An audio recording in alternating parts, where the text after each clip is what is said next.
요즘 오흥수는 평소보다 생각이 많았어요. 뭔가 잡히지 않는 기분이 자꾸 따라붙었고 이유 없이 머릿속이 복잡했어요. 무대 생각도 수업 준비도 집중이 잘 되지 않았어요. 마음 한편에서 자꾸 걸리는 게 있었어요. 마광숙이 웃고 있었어요. 그 웃음은 예전의 그것과는 분명히 달랐어요. 억지로 웃는 것도 아니고 누군가를 위해 짓는 웃음도 아니었어요. 마음이 풀린 사람만이 지을 수 있는 웃음이었어요. 그 옆에 한 사람이 항상 함께였어요. 한동석 호텔 회장이었어요. 한동안 두 사람의 관계를 그냥 무시했어요. 일관계일 거라 믿었고 형수님 성격상 쉽게 감정에 휘둘릴 분이 아니라고 생각했어요. 그런데 그 믿음은 한순간 무너졌어요. 수업을 마치고 학원 문을 닫고 나오는 길, 거리 저편에서 두 사람이 조심스럽게 대화를 나누고 있었어요. 그러다 마광숙이 먼저 다가가 한동석을 껴안았고 동석도 조용히 그녀를 감쌌어요. 짧고 조용한 포옹이었지만 더 설명할 필요 없는 관계처럼 보였어요. 그 장면을 목격한 오흥수는 말없이 굳어섰어요. 심장이 턱 막히는 기분이었고 한 발짝도 내딛지 못했어요. 결국 그는 몸을 돌려 학원으로 되돌아와 불도 켜지 않은 채 한참을 가만히 앉아 있었어요. 며칠 동안 그는 회피했어요. 학원 수업만 겨우 해내고 집에 틀어박혔어요. 호텔에서 온 특강 초청 메일도 읽지 않았어요. 뭔가를 말하거나 터뜨리는 대신 조용히 뱃속에서 맴도는 생각만 계속했어요. 그런 흥수를 제일 먼저 알아챈 사람은 지옥분이었어요. 지금은 미용실 원장이지만 예전엔 오흥수가 활동하던 시절 팬클럽 회장이었어요. 그 후로도 늘 그의 곁을 조용히 지켜왔어요. 어느 날 지옥분은 미역국을 끓여 학원으로 찾아왔어요. 문을 열자마자 그는 평소보다 훨씬 멍한 얼굴로 책상에 앉아 있었어요. 오빠 요즘 얼굴이 왜 그러세요? 밥은 드셨어요? 그냥 좀 생각할 게 있어서 그래. 그 생각 국이라도 먹고 하세요. 굶으면서 생각하면 다 안 좋게 되더라고요. 지옥분은 보온 도시락을 냉장고에 넣으며 말했어요. 말투는 툭툭거렸지만 말끝마다 애정이 묻어 있었어요. 근데 오빠 솔직히 무슨 일 있으시죠?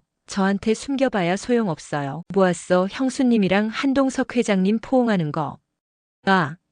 지옥분은 더 이상 묻지 않았어요. 대신 그날은 학원 청소도 안 하고 그냥 앉아 있었어요. 말없이 같이. 며칠 뒤 한동석이 학원 앞에 나타났어요. 그는 잠시 망설이다 조용히 말을 꺼냈어요. 흥수 씨, 드릴 말씀 있어요. 광숙 씨와 진지하게 만나고 있습니다. 조용히 듣기만 했어요. 형수님의 선택이라는 건 알았지만 직접 듣는 건 또 다른 느낌이었어요. 형수님이 웃게 해주실 수 있다면 그걸로 돼요. 울리지만 마세요. 그는 담담히 말했어요. 한동석은 그 말에 고개를 깊이 숙였어요. 며칠 뒤 오흥수는 마광숙을 불러 단도직입적으로 말했어요. 행복하세요. 형도 형수님이 그렇게 웃길 바랐을 거예요. 광숙은 눈물 한 방울 없이 고개를 끄덕였어요. 고마워요, 도련님. 걱정 말아요. 잘 살 거예요. 그 말은 흔들림이 없었어요. 역시 형수님이었다는 생각이 들었어요. 그날 밤 오흥수는 처음으로 입을 열었어요. 그 말은 혼잣말처럼 튀어나왔어요. 무대에 서볼까? 마침 들른 지옥분이 그 말을 들었어요. 진짜요, 오빠? 응. 호텔에서 특강 요청 들어왔는데 내 덕에 결정했어. 잘하셨어요. 오빠 무대 저 진짜 보고 싶었어요. 기다렸어요, 오래. 지옥분은 씩 웃으며 짧게 대답했어요. 감정에 휘둘리지 않는 단단한 사람이었어요. 그 말에 오흥수는 웃으며 고개를 끄덕였어요. 집으로 간 지옥분은 예전 팬클럽 회원들에게 단체톡을 날렸어요. 줌바 특강 날 호텔 피트니스 센터는 사람들로 가득 찼어요. 과거 팬들이 335 찾아왔고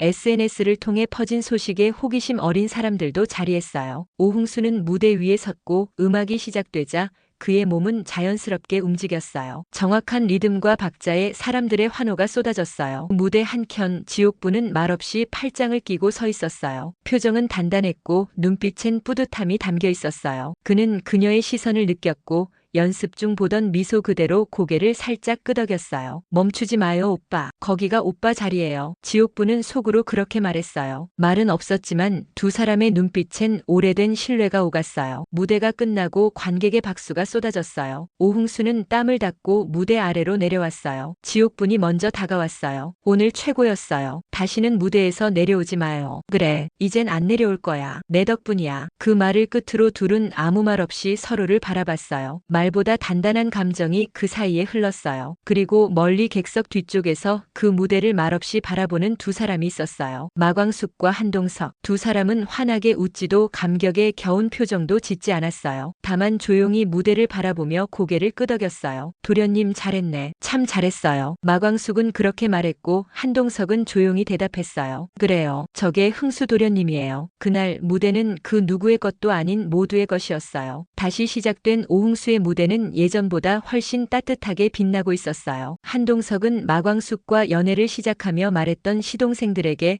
형이 되어주겠다는 약속을 지키고 있었어요.